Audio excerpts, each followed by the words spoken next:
Makes it a lot better when you modify your gate with a bigger tire and spindle.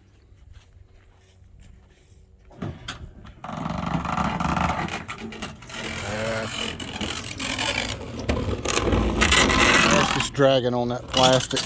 That'll wear out.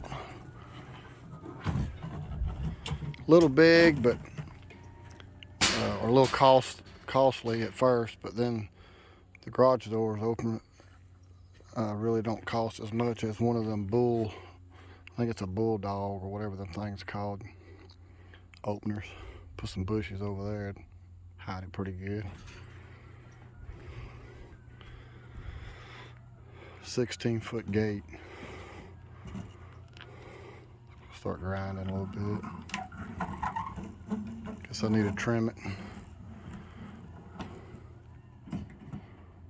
That's it.